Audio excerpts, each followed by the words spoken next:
Can we look forward to an Earth apocalypse?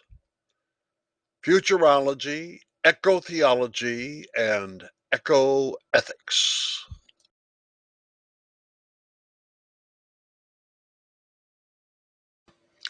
Climate change, ecology, theology, ethics.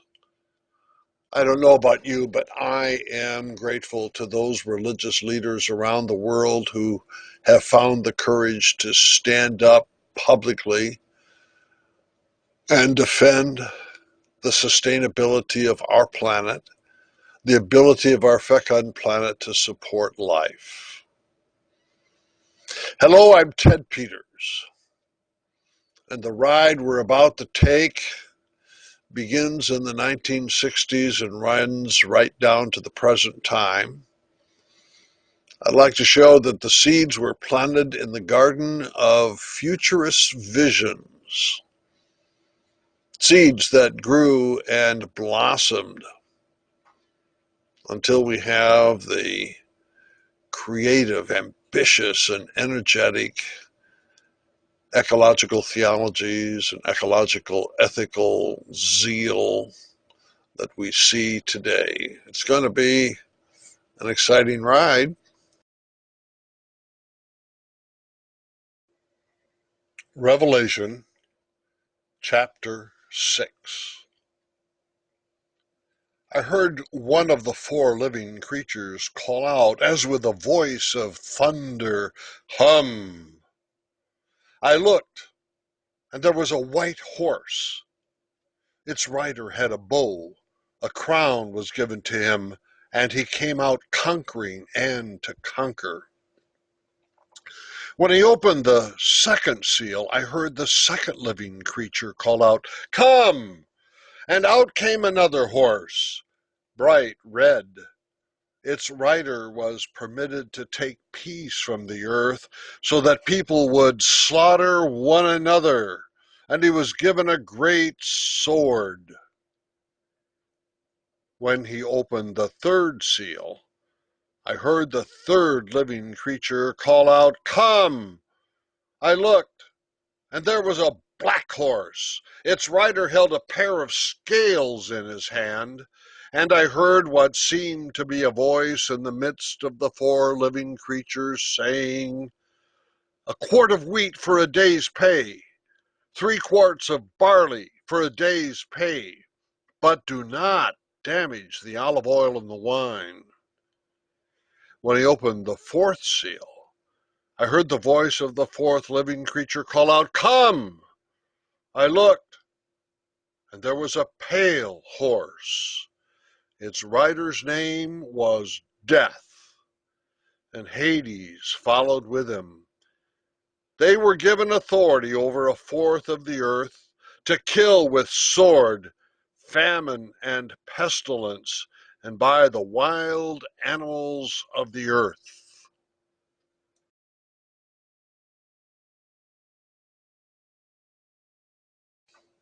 This ride that you and I are now taking has a destination, namely the construction of an ecotheology accompanied by an ecoethic, both of which are forms of public theology.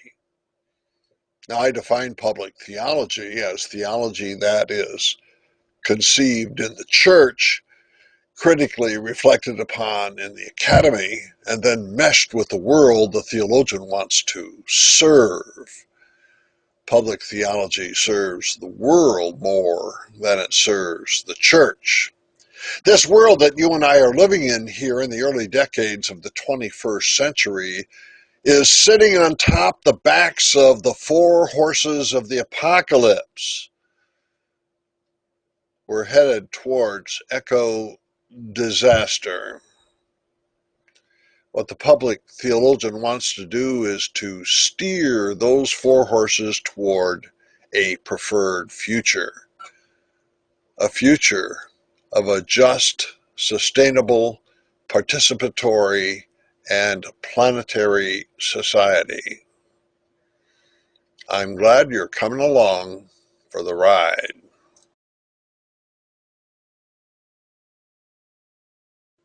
The first whisperings of futuristic thinking were heard already in the 1950s, and the proposition that it is a positive vision of the future that will pull together a society so that all will work together towards making this world a better place. By 1967, consciousness of the deterioration of our planet and the observation that we, the human race, are responsible for that deterioration was plaguing the minds of our futurists, our future-oriented thinkers. Here we are in 1967. The journal is Science, one of the two most important journals read by scientists all over the world. Lynn White writes an article on the historical roots of our ecological crisis, and he blames the Bible. Genesis chapter 1, verses 26 through 29, the human race is given dominion over the natural world, and that's the problem, says Dr. White. The people of the book, the Jews, the Christians, and the Muslims, but especially the Christians, are guilty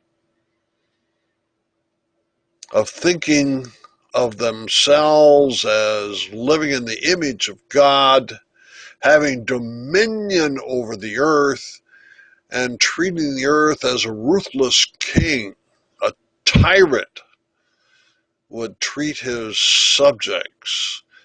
The bulldozer mentality, we just roll over the earth, changing it willy-nilly to meet our own selfish species needs. Well, that's what Dr. White said in Science magazine. The world is facing an ecological crisis, and we're going to blame the Christians. We're going to blame the Bible. Well, what Mr. White wanted to do, of course, was to wake us up from our slumber and realize that we've got a responsibility ahead. And instead of thinking of ourselves as having dominion over nature, we should somehow or other share with nature in its creative and fecund and nourishing ways of doing things. 1967.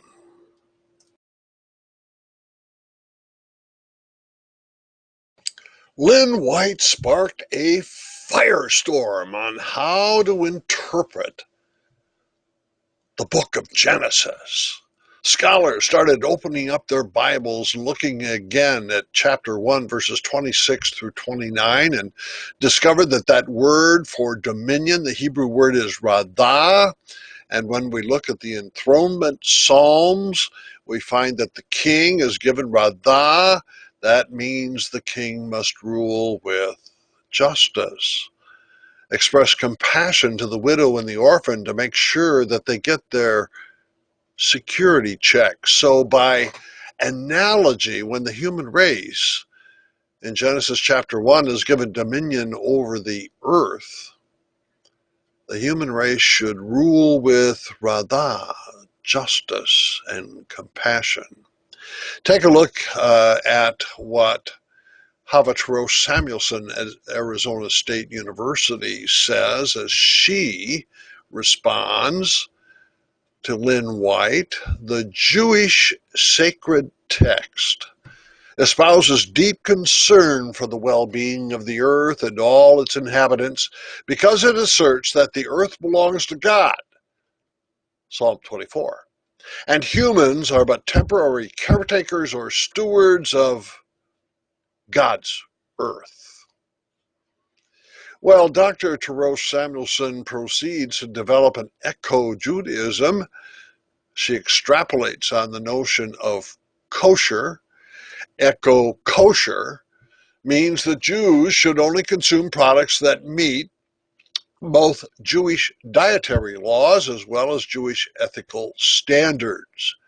And eco-kosher consumers should encourage food producers to care for the environment, animals, and their workers. So here in the 21st century, we have an eco-theology blossoming, but the seed was sown in 1967.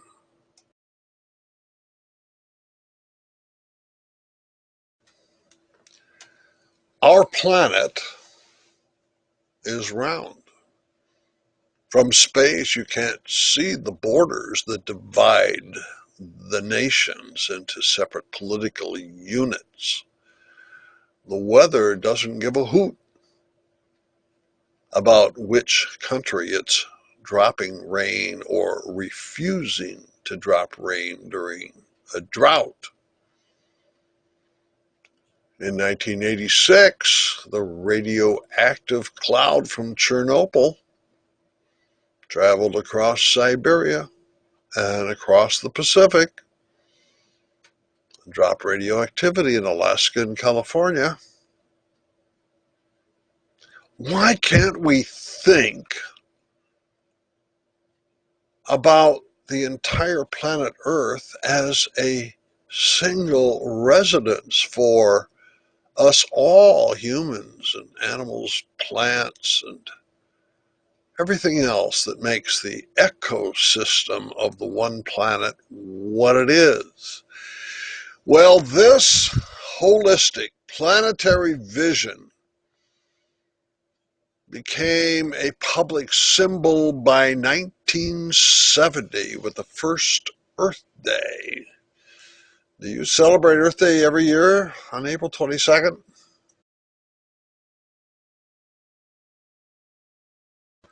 The World Future Society was founded in 1967, and it brought together professional people in government and business, in science, especially social science.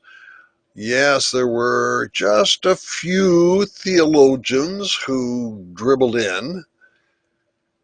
The futurists look forward to the future. They didn't make predictions, they made forecasts of what might or might not happen. The word for future that I elect to use to describe the futurists is futurum, the Latin word for future, which means a future that builds upon past trends and present decisions that form then what will happen in the future. I like the way the futurist stands in the present moment, looking out towards tomorrow, with three categories. The first is possible futures, what might happen, and the advent of the computer age now makes it a lot easier to adumbrate the possible futures. The second category are probable futures, that is to say, we evaluate the possible futures according to what is more likely and what is less likely. Finally, the preferred future. We need a vision of what is good, what we desire, especially what is good for the planet and the common good, and then enlist willpower, the decision making, the choice, the commitment to bring to pass that which will be good. So the human will, the human ability to choose better or worse, becomes a very factor in forecasting the future.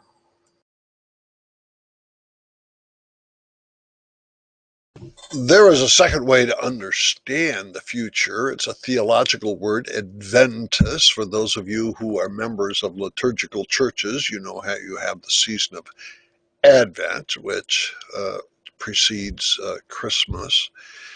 The future understood as Adventus is unpredictable because it is God's future, and God can act in ways that do not require precedence. God can do surprising things. So that's what we see here in this cartoon.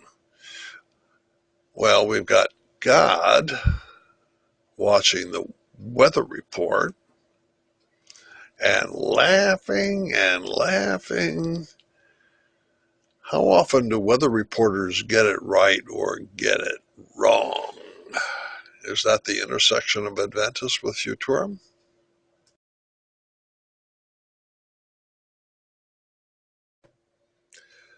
The Club of Rome, an international organization of business people and scientists, put together their world-famous study called The Limits to Growth in 1972, in which they used the computer to project, on the basis of past and present trends, what might happen, what are the possible futures when it comes to population growth, agricultural production, industrial production, pollution production, and such. And their projections, comparing possible and probable futures, all suggested that somewhere in this century we're going to have a massive dieback. That is to say, modern civilization cannot continue on this path indefinitely without making decisions that will lead to a preferred future over the ones that the Club of Rome had forecasted.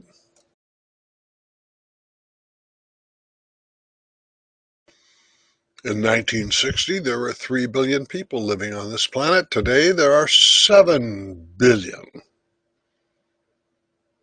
How many people can our planet support?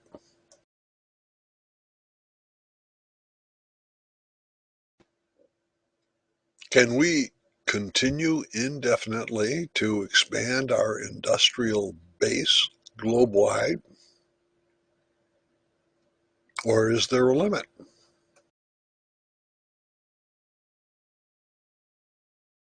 In 1972, the Club of Rome was very concerned about starvation. Will the agricultural machine continue to produce enough food to feed the increased population?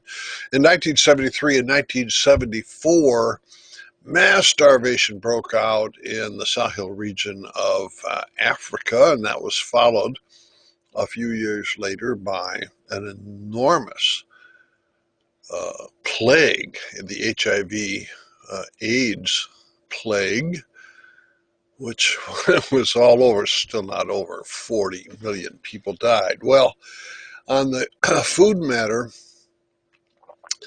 we have achieved greater efficiency in food production in recent years, which means we can support a much larger population than the Club of Rome had originally forecasted. But is it infinite?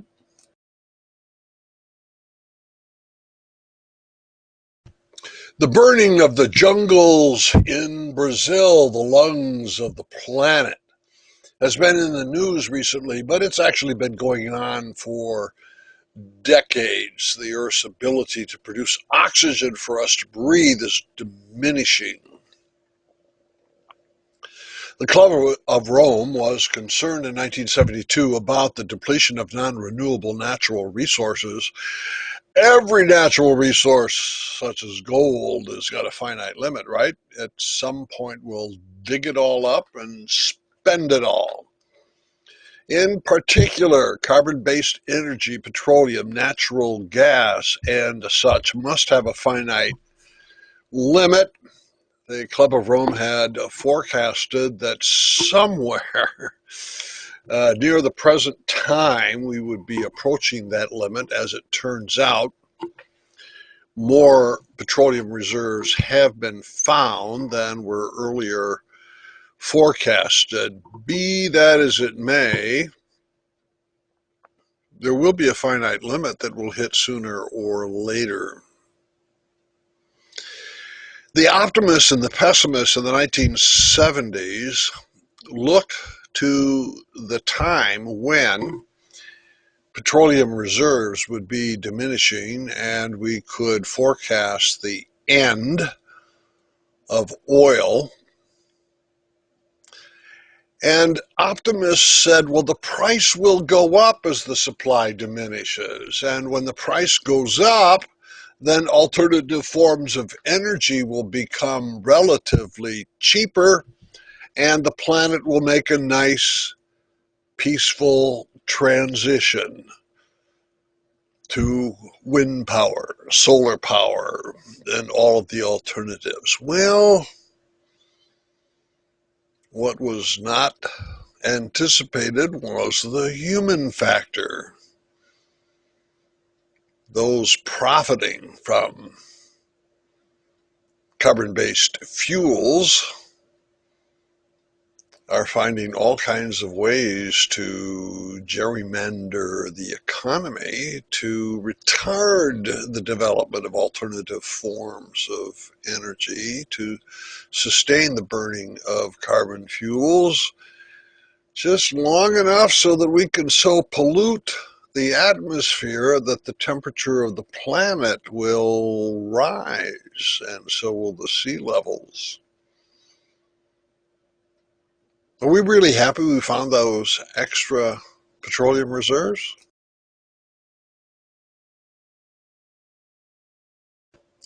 When I was a kid growing up, I liked Mad Magazine. The cover of this issue dates to 1950. I lived in Dearborn, Michigan, just a little west of Detroit. The Rouge River flowed through my neighborhood. It was polluted because of the Ford Motor Company. I grew up thinking that all rivers were similarly polluted. I didn't get to see a fresh mountain stream with living trout until I was around for a quarter of a century. Let me tell you a story. It's based upon circumstantial evidence, but could be true. Goes like this. 1972, the Club of Rome publishes the limits to growth in 30 languages. Among those who read it are the Arabs. And they realize, or at least think, that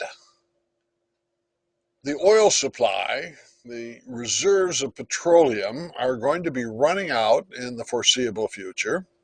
The cash cow is going to get thinner and thinner until she passes away. It's our time to make a profit before it all goes bust. So they created OPEC. And with this monopoly, they suddenly jacked up the prices of petroleum. The price of gasoline for Americans went through the roof. And suddenly money from Western Europe, America, and East Asia just flowed like Niagara Falls into the coffers of the OPEC nations. Well, Houston got a little jealous of all that money going over there, and so in the next few years, Houston began making deals with those Arab countries. And the Arabs threatened again in 1979 with a second Arab oil embargo. But by the time we got to 1980, and a Texas oil man in the White House by the name of Bush as vice president, those deals were made, and all the Arab profits were now divided with Houston, Texas, and Houston between 1980 and 1985. Just really leaped in per capita value. So when the prophets announce that we have a tragedy coming in the future, some of us Want to turn the prophet, P-H-E-T, into profit, P-R-O-F-I-T, and I think they certainly were successful when it comes to the non-renewable natural resource we know of as petroleum.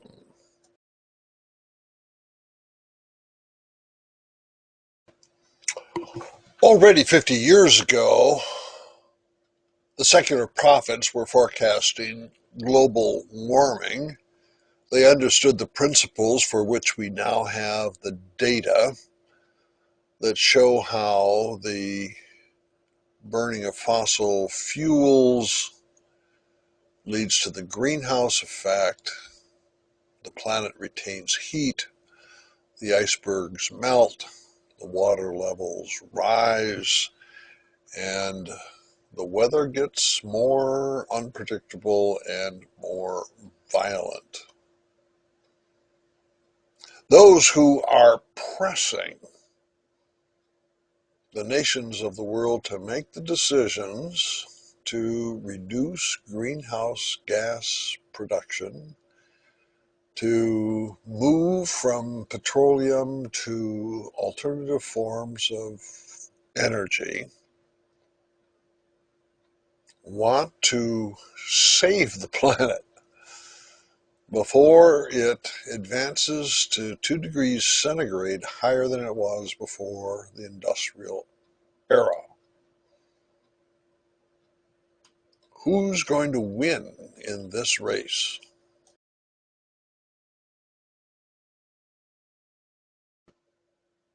How do we measure the speed at which our planet is warming up?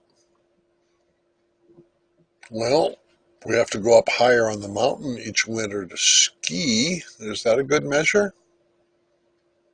The scientists tell us that the waters of the oceans absorb the heat before the air does. So by the time we take off our sweater because the temperature has gone up, the fish have already experienced the heating up of their environment.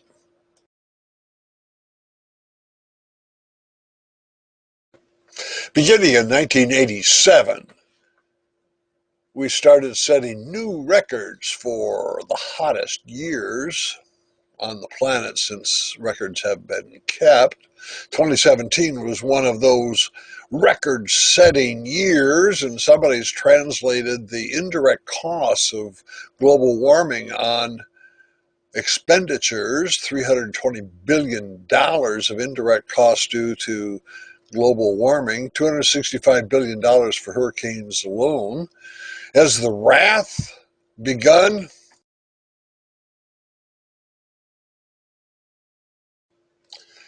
You've heard me refer to the World Future Society, the Club of Rome, and other futurists of 5 or so decades ago as prophets, P-H-E-T-S,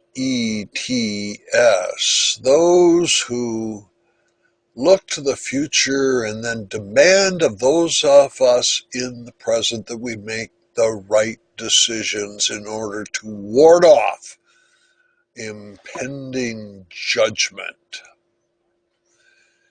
Well, the prophets of ancient Israel, Jeremiah, Ezekiel, Isaiah, and what have you, they ran into a problem.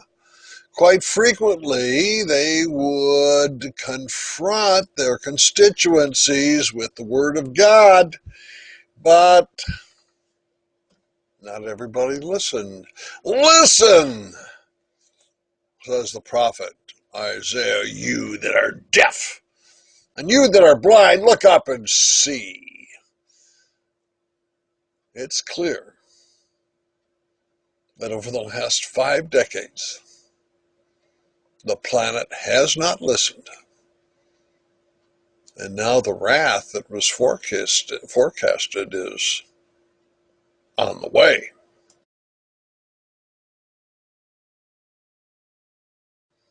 I made my own attempts at prophesying, Here's one of my early books, Futures, Human and Divine. If you turn it upside down, you'll see that it's industry puffing smoke into the atmosphere. This was followed by Fear, Faith, and the Future in 1980. One of the projects I worked on for the Department of Energy was high-level nuclear waste siting. Did a little work on that. President Jimmy Carter had decided in his term, 1976 to 1980, that the siting of all nuclear waste would have been accomplished by 1997. When the Reagan administration took over in 1980, all those plans were scrapped, and so you still see highly radioactive effluent sitting on sites at our nuclear reactors, just plain sitting there, waiting for spillage or sabotage. The Reagan administration from 1980 to 88 was known for its discounting of the future.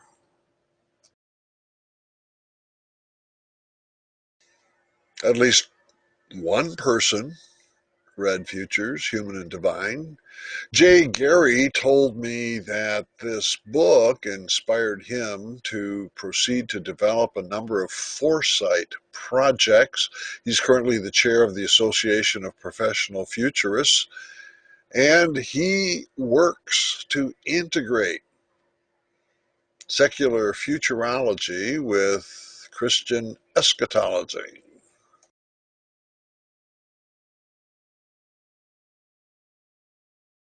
A few minutes ago, I identified a distinguishing characteristic of futuristic thinking: the threefold approach of identifying possible futures, probable futures, and preferred futures.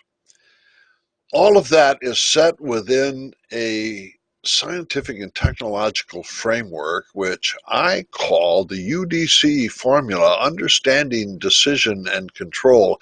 If we can understand the trends, and if we can anticipate surprises, then we can make the decisions that we need to that will actualize the future. That means we can control the future. There's that sense of control built right into the futurum dimension of futurology or futurism. The futurists were smart enough to know that there could be surprises. There could be elements of Adventus in the future, to be sure. But control, wouldn't it be wonderful if the human race could control its own destiny? Well, it seems that over the last 5 decades, the human race has decided not to control its own destiny. Now, the theologian's going to ask, why? Lack of foresight or sin?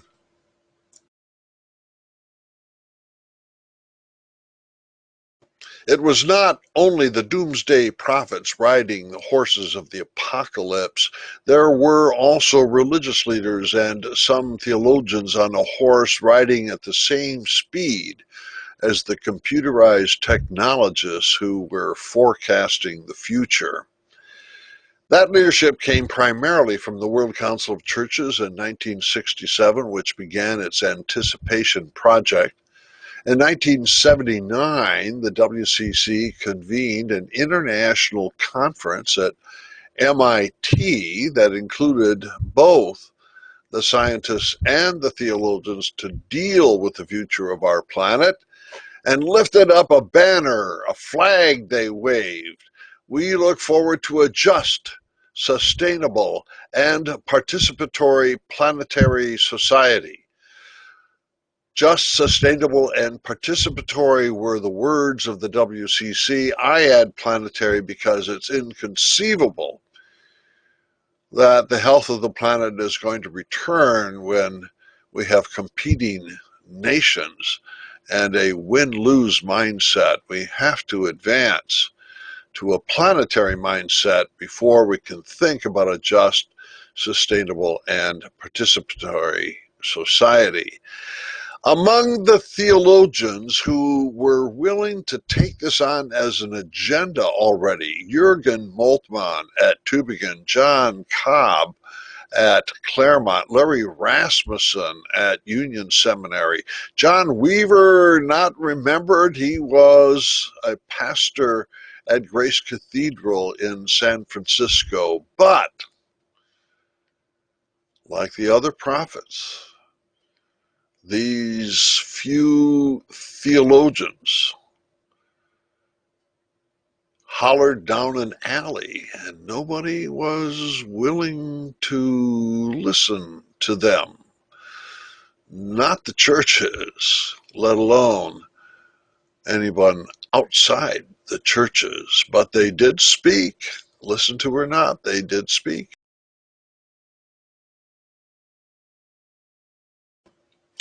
One of the reasons that the prophetic and future-oriented theologians could not be heard in the churches, let alone the seminaries and the universities, was they were drowned out by louder voices. The loud voices of the 1970s were liberation theology and feminist theology. These two schools of thought believed that the advance of science only buttressed and supported the colonial, the patriarchal, the economic divisions that lead to oppression around the world. We cannot fraternize with those scientists, and you have to do that if you're going to deal with the world problematique, if you're going to deal with the challenge to the health of the planet. It will have to be in partnership with science.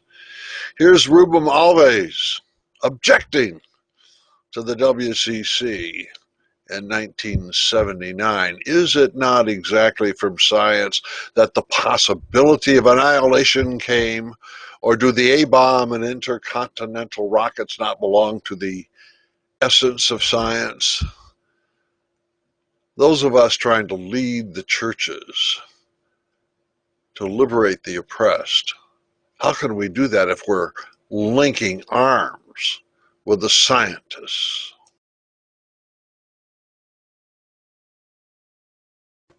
Similarly, leading feminist scholar Rosemary Radford Ruther issued a battle call against patriarchy in secular society and in religious structures. Part of the problem with that colonial mindset, patriarchal mindset, is its relationship to science. If we're going to liberate, we cannot do so linked arm in arm with science. In 1979, Rosemary said in both the dominant religious consciousness and the dominant scientific consciousness, with few exceptions, women have been situated on the underside of history. Both religion and science have located women in the realm of matter, of body, of earth, matter over against spirit, body over against mind, earth over against heaven. In this kind of situation where our intense concern should be the liberation of women from patriarchy, we don't really have time or energy to give to rescuing the planet, especially if our partner rescuers are scientists.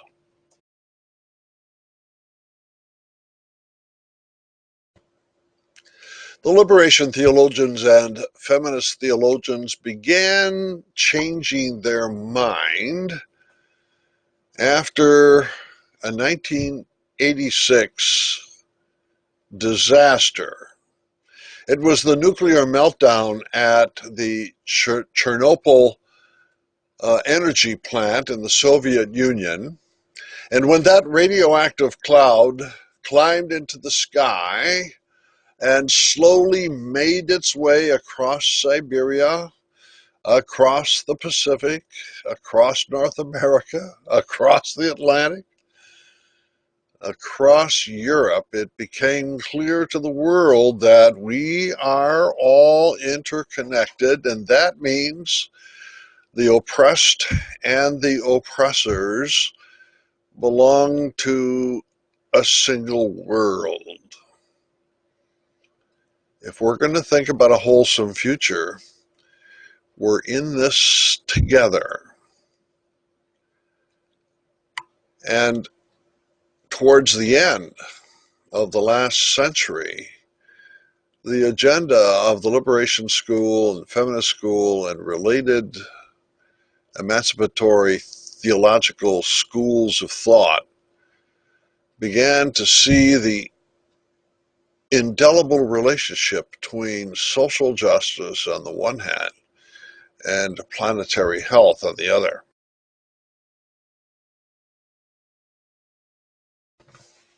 When I first arrived in Berkeley in 1978 to take up my teaching position at the Graduate Theological Union, one of the first things I did was look around for other scholars who might be riding horses in the apocalypse.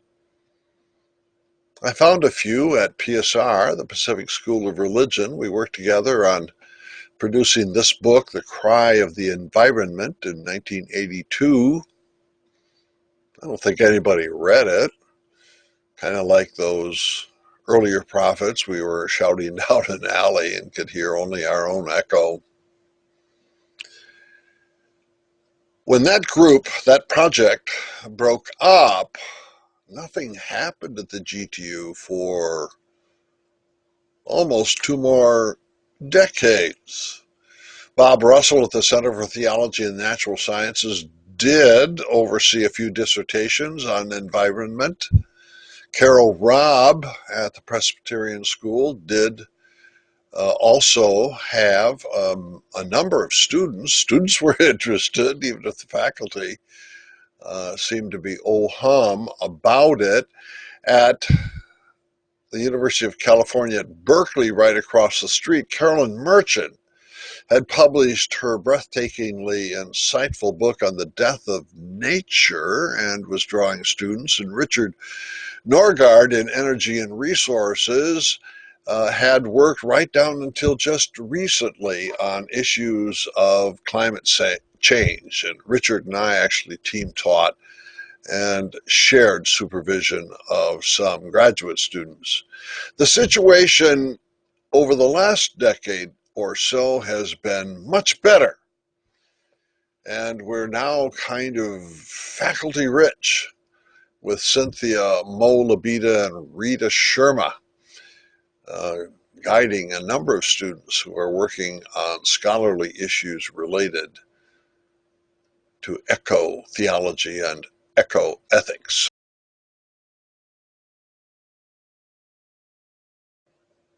The first prophets announcing the coming of a natural apocalypse were the scientists.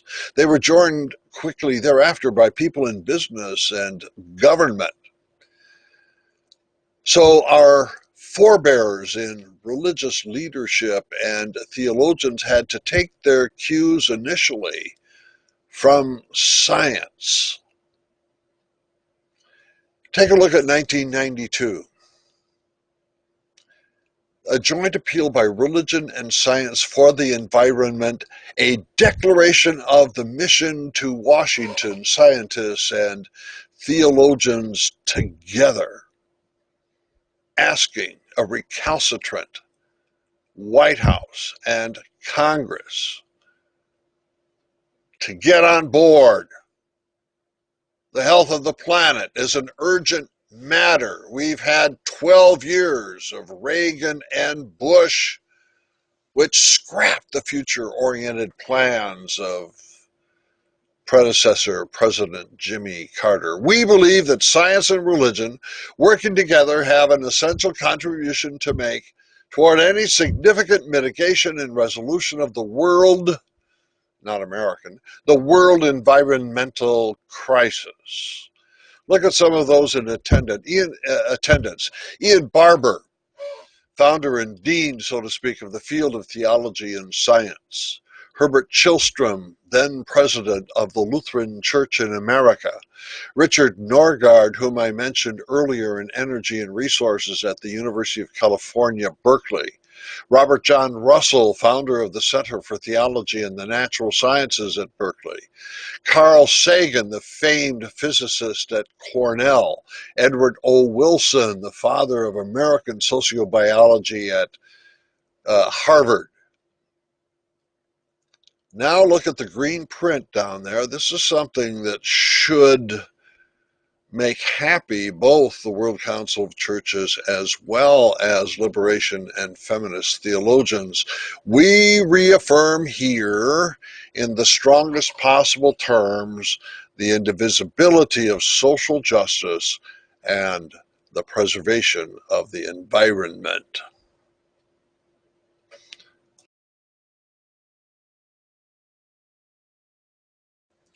For the next few slides, I'd like to just lift up some of our leading eco-theologians and eco-ethicists, those who are contemporary to us. Here's Sally McFague. Sally McFague belongs in that tradition of panentheism, where Alfred North Whitehead, among others, had described the world as God's body, one way of emphasizing how everything is connected to everything else. Dr. McFague says the world as God's body is appropriate for our time. It focuses attention on the near, on the neighbor, on the earth, on meeting God not later in heaven, but here and now. We meet God in the world, and especially in the flesh of the world, in feeding the hungry, healing the sick, and in reducing greenhouse gases.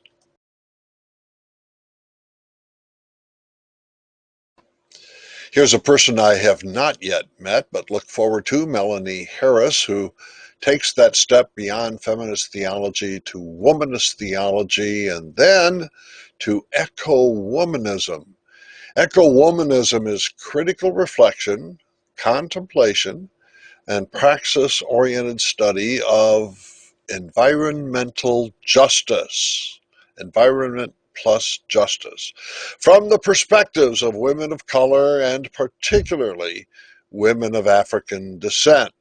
It links a social justice agenda with eco-justice. As I mentioned earlier, after 1986, it became much easier to enlist liberation theologians and feminist theologians in the task of developing an ecological public theology. In Berkeley, Carolyn Merchant had already in the 1970s become a spokesperson for a secular, naturalistic approach to preserving the health and fecundity of our planet.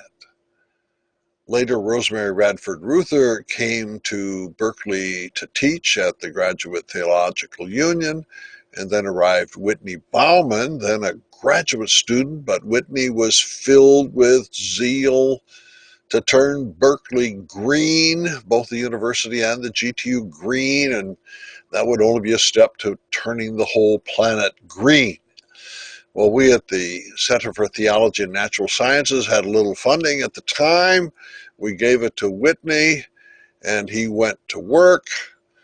He brought Carolyn Merchant and Rosemary Ruther together. They team taught a course. They had a number of public events, figuratively speaking, painting our city of Berkeley green.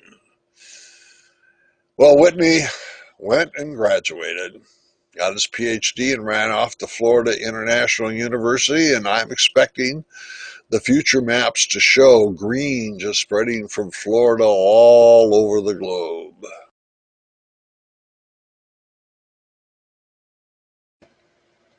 In the post-Chernobyl period, Sharon Delgado came to the Pacific School of Religion, a Methodist pastor and today quite a climate change activist.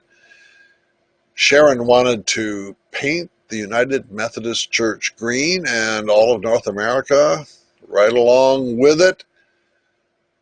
Her key insight was to adapt the Wesleyan quadrilateral, that is to say, scripture, tradition, reason, and experience, to developing an eco-theology and an eco-ethic.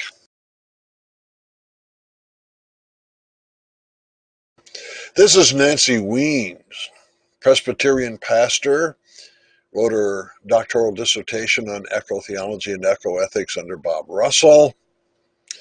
Currently in Marin as an eco activist. She heads an organization called Emergence Initiatives, and Nancy wants to cultivate in us good food and fasting habits so that what we eat and don't eat make us constantly aware, spiritually aware of our relationship to the health of the entire planet.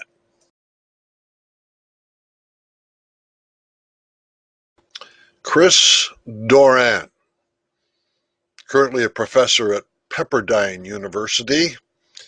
He wrote his PhD dissertation here under the CTNS faculty at the GTU, has this new and exciting book, Hope in the Age of Climate Change.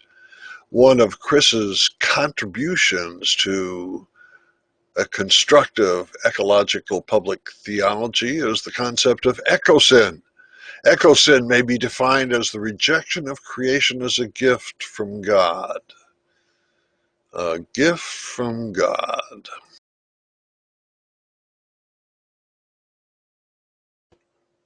I think of Cynthia Molobita as a special person.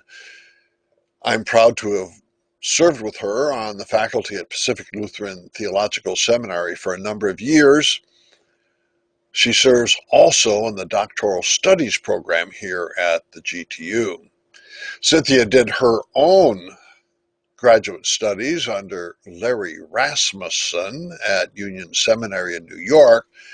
Larry, as I mentioned before, was one of the first generation pioneers in developing an ecological public theology. One of Cynthia's major contributions to ecotheology and ecoethics is her analysis of structural evil.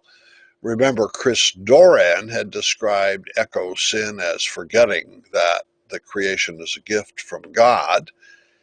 Cynthia's distinctive contribution is to show how institutional evil, especially economic and political evil, put up barriers from conscientious ecologists who really want to take the actions that will make our planet a healthier place. The moral crisis screams, says Dr. Molobita. Homo sapiens are using and degrading the planet's natural goods at a rate that Earth's ecosystems cannot sustain. We have generated an unsustainable relationship with our planetary home.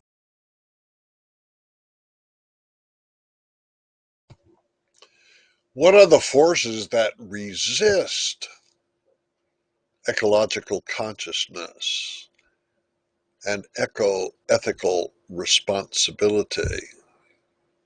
Economic and political.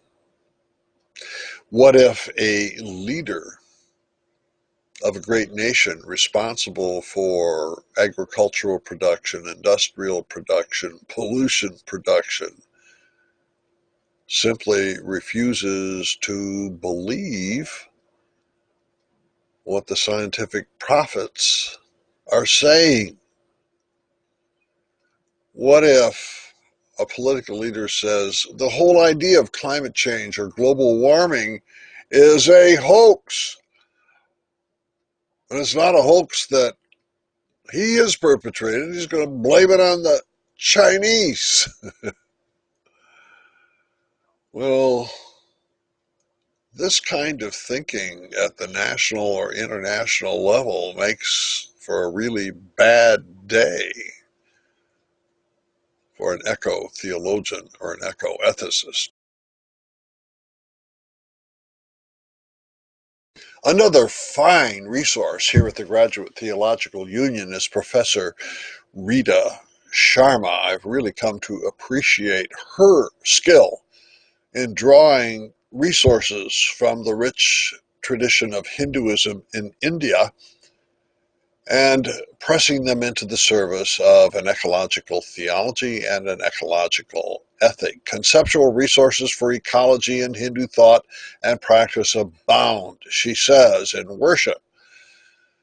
Rita drinks deeply from the preciousness of the land, waterways, mountains, forests, and other living creatures.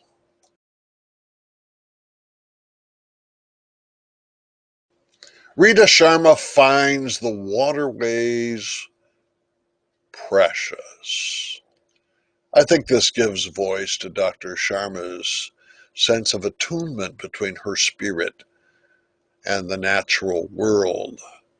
Chris Doran, similarly, wants us to cultivate a sense of the giftedness of the planet on which we live.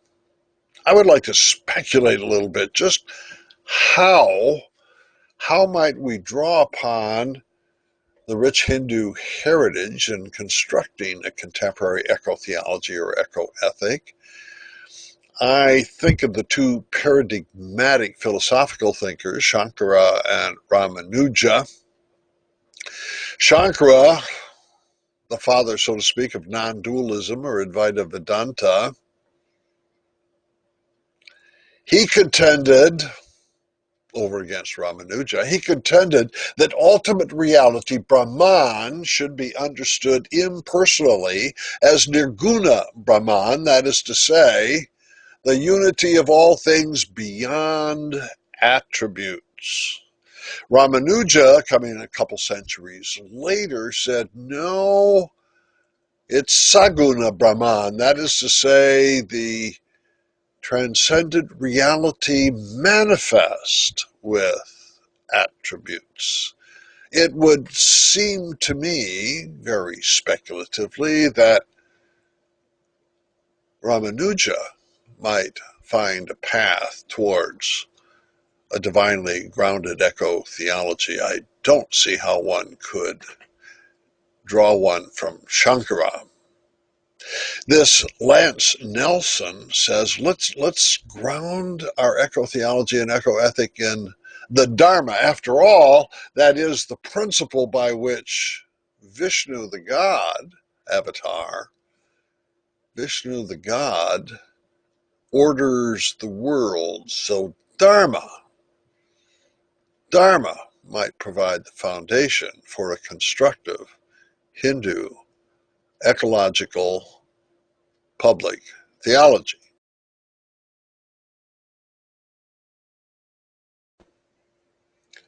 Might you construct an eco-theology or an eco-ethic if you are a devotee of the Baha'i religion?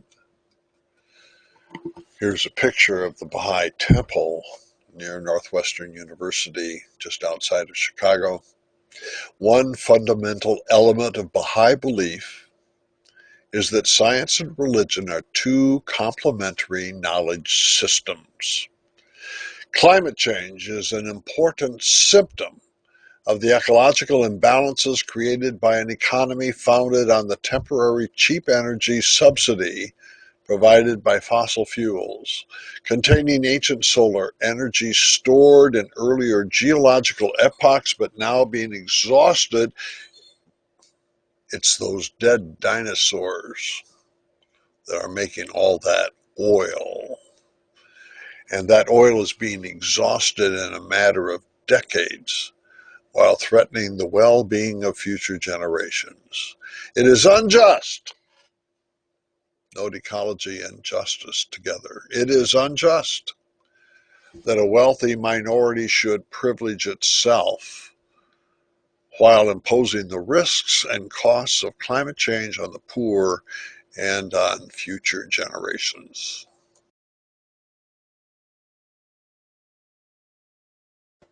I would think that Buddhists would find it difficult to ground an ecotheology in divinity. It would be difficult in a manner similar to that of Shankara, because ultimate reality finally is impersonal and beyond traits, beyond structure, beyond attributes. The Dalai Lama, one of the world's truly great spiritual leaders, thinks quite to the contrary of what I have just said. Being attentive to the nature of interdependence. Now, that principle of interdependence, pratitya samutpada, or created co-arising, that refers to the world, the causal nexus in which you and I live. So that is where he is grounding what he's going to say about an ecoethic, being attentive to the nature of interdependence of all creatures, both animate and inanimate. One should never slacken in one's efforts to preserve and conserve nature's energy.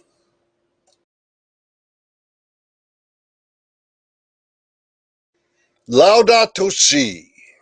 What an achievement. A fine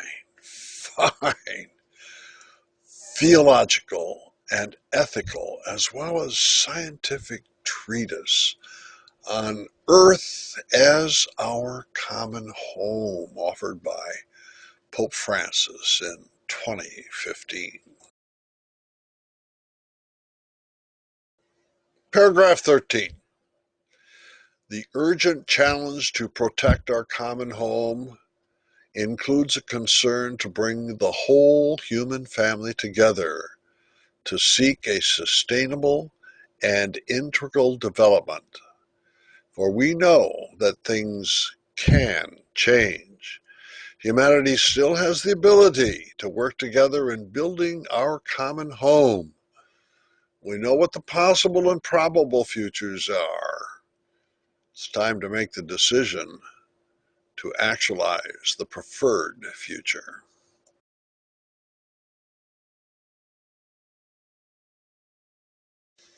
On the one hand, Pope Francis wants to link arms between church and laboratory in furnishing our common home. On the other hand, when it comes to worldview, when it comes to understanding God's will for the planet, we need distinctively theological resources. We can't ask the scientists to do our theology without a license for us. It cannot be maintained that empirical science provides a complete explanation of life, the interplay of all creatures and the whole of reality. This would be to breach the limits imposed by its own methodology. The methodology of the scientist is to look for natural causes for all natural phenomena. Pope Francis believes in God, angels, miracles. That's not part of the scientist's worldview, but it certainly is part of the church's worldview.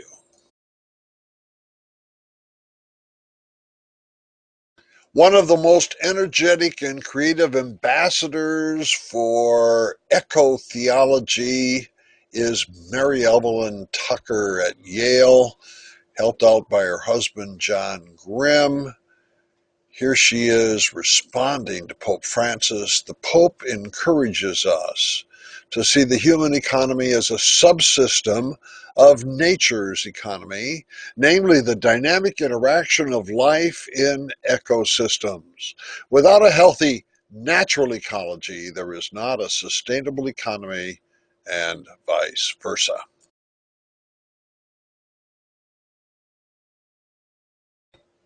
How might a Muslim take up the challenge of an ecotheology or an ecoethic? First, we must consult the Quran. Will the Quran then provide the grounding we're looking for an ecotheology?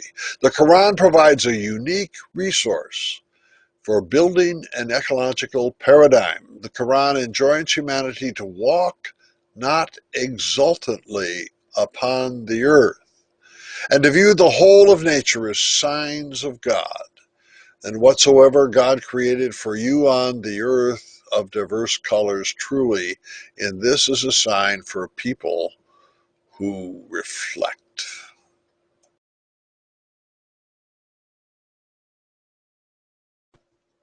Suppose you are a disciple of Confucius living in China today. Have you heard of Loho, the life of harmony? The core ideas of Loho include difference, complementation, mutualistic symbiosis, embodied as respect, communication, and inclusiveness. Loho is usually experimented with in small villages. Loho inhabitation involves ecological dwellings, garbage sorting, water resource protection, and diversity of renewable energy resources. As I mentioned earlier, I like to build on the World Council of Churches motto, the vision of a future just, sustainable, participatory, and planetary society. Carl Sagan, Cornell physicist and no friend of religion, still inspires us. When we think about looking at Earth from afar, it looks like a tiny little blue dot against a black horizon. It's our dot, says Sagan. Look again at that dot. That's here. That's home. That's us. On it, everyone you love, everyone you know, everyone you ever heard of, every human being who ever was, lived out their lives. Every saint and sinner in the history of our species lived here on a mote of dust suspended in a sunbeam.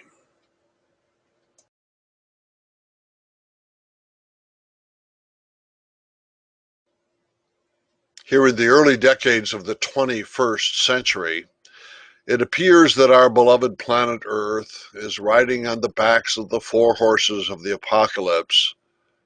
What lies ahead is eco-disaster. Here in this little ride that you and I have been sharing, our destination has been the construction of an ecological public theology. Over the years, I've made an attempt to offer a contribution to such a constructive theology.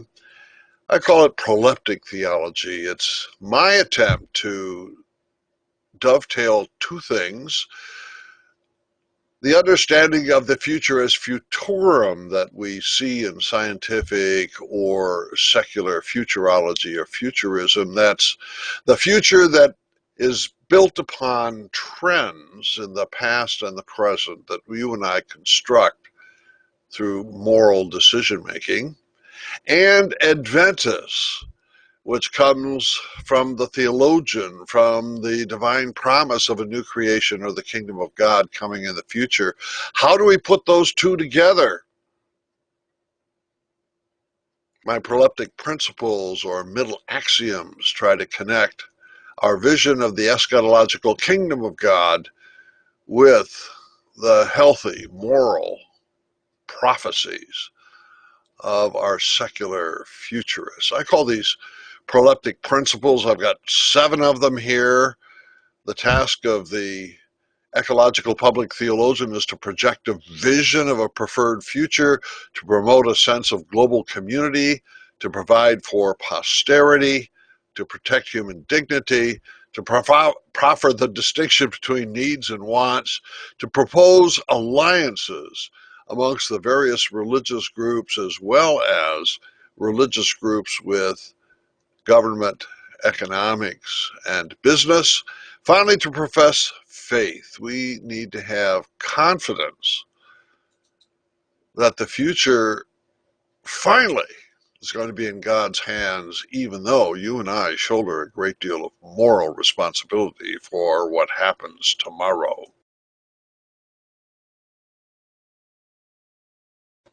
How do we move from the Bible's eschatological vision of the coming new creation toward the concrete situation within which we find ourselves facing a possible apocalypse? I suggest we develop proleptic principles or middle axioms. When Futurology was born in the 1950s, the central tenet was to lift up a vision of a positive future around which people can rally, find inspiration and guidance. God's promise of a new creation, I think, provides the grounding or foundation for such a vision for the theologian today to project a vision of a coming new world order that is A, organized as a single worldwide planetary society, B, united in devotion to the will of God, C, sustainable within the biological carrying capacity of the planet and harmonized with the principles of the ecosphere, D, organized politically so as to preserve the just rights and voluntary contributions of all individuals. That's the participatory component in the World Council of Churches banner. E, organized economically so as to guarantee the basic survival needs of each person. Everyone has the right to survive before some people have the right to affluence. F, organized socially so that dignity and freedom are respected in every quarter. I think dignity is the most precious discovery of the modern world. Can't give that one up as we integrate all things into a holistic vision. G, dedicated to advancing the quality life in behalf of future generations. We have a moral responsibility to our grandchildren, great-grandchildren, and to their progeny.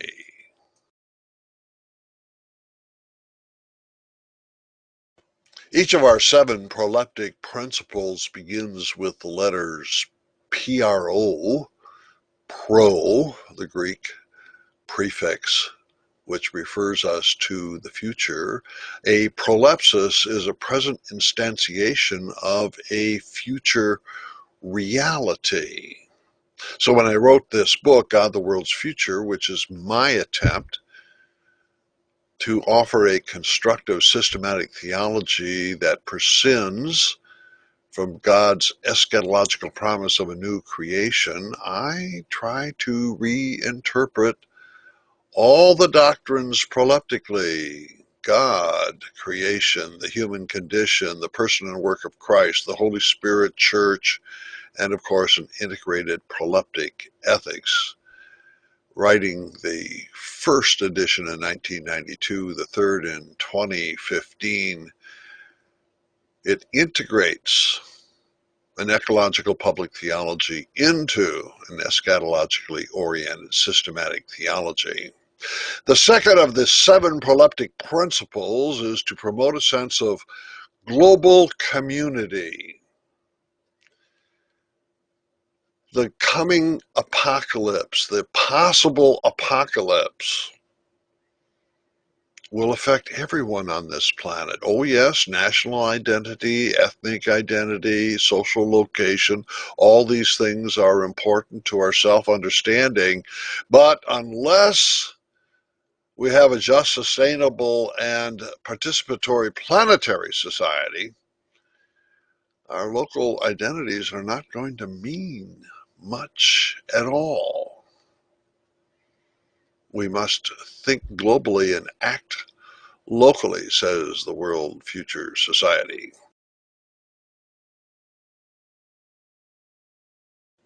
The third of our proleptic principles is to provide for posterity. That is to say, intergenerational ethics is integral to proleptic ethics. The present generation has a responsibility to the future generations. We want those great, great, great, great grandchildren of ours to look back and say, boy, am I glad that generation in the early 21st century looked out for our well-being.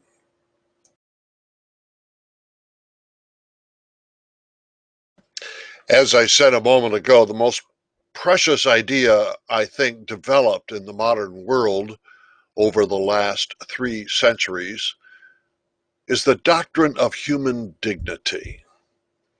Philosopher Immanuel Kant puts it best in my judgment.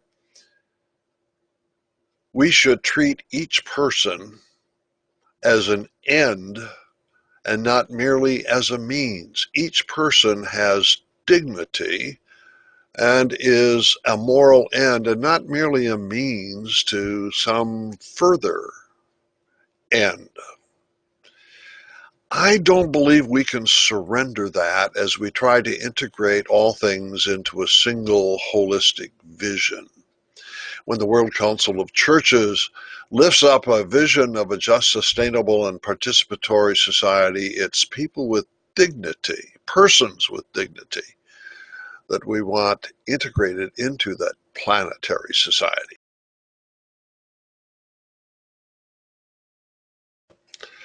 Our fifth proleptic principle is to proffer the distinction between needs and wants, or the difference between needs and greeds. Shouldn't it be the case that everyone should have the right to have their basic needs met?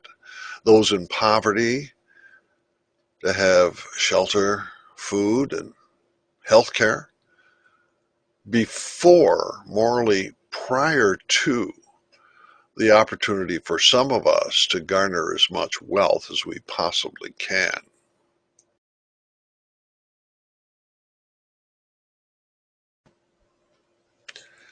The sixth of our proleptic principles is to propose alliances. About the year 1960, Pope John the 23rd said that Roman Catholics should ally themselves with all people of goodwill to make this world a better place.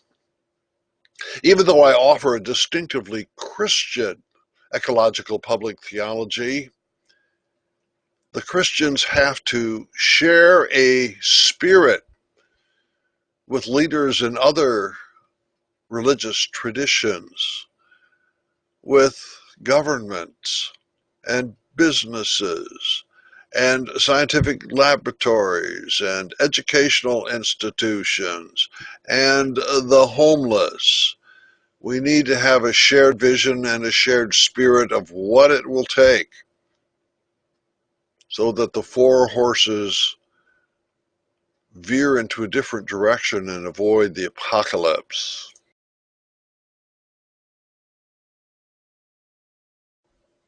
Finally, proleptic principle number 7, profess faith. Recall that the central tenet of futurology is to lift up a positive vision around which people can rally. Negative judgments about the apocalypse do not inspire, they rather elicit despair.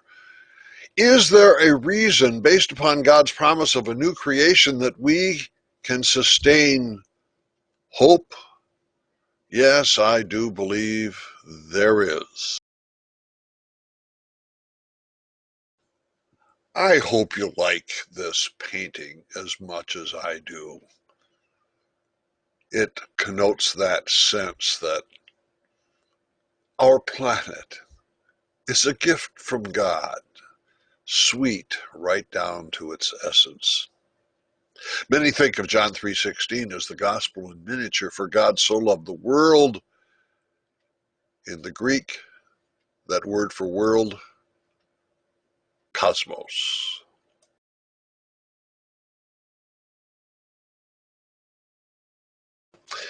Is it a good idea to think cosmically in all that we are saying?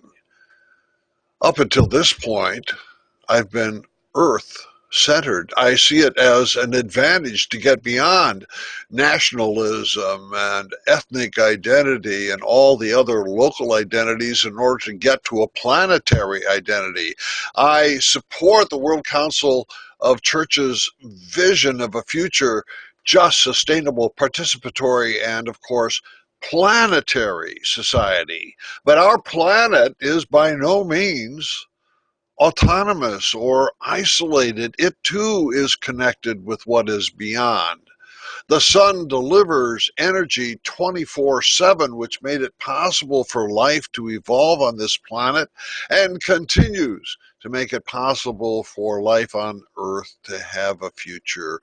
We are connected to the sun, which in turn is one star among the 400 billion stars of the Milky Way. The Milky Way is one of what? A trillion, 2 trillion galaxies in this universe. I think it's at least reasonable to think interactively or connectedly or relationally between the sun and our solar system on the one hand and the other stars in the Milky Way on the other. And when we think of the common good, I really like the Roman Catholic notion of the common good. We certainly want to think of it in terms of our whole planet, but could we think of it also in terms of our whole solar system and our whole galaxy? Well, that's the way I like to do it. My good friend Bob Russell, however, is very critical. He argues that because of the light year problem, that the speed of light is finite, he cannot imagine that we could have interactive communication with life on exoplanets elsewhere in the Milky Way. Nevertheless, as an ideal, as we think about God's new creation, I can't believe that the eschatological new creation will be for planet Earth only. Could we think of the common good as belonging to the galaxy or even more?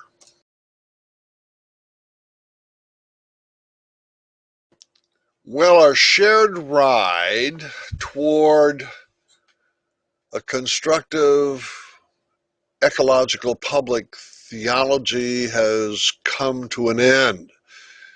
We started with the four horses of the apocalypse in the book of Revelation, anticipating eco disaster. And we saw how the scientific community about 1967 became aware of the wrath that is to come and began, like the prophets of ancient Israel, to warn the peoples of our world that we need to adumbrate the possible and probable futures and then make commitments, moral commitments for the preferred future. Religious leaders and theologians had to key from the scientific and economic and social and governmental futurists in the late 1960s and all the way through the 1970s.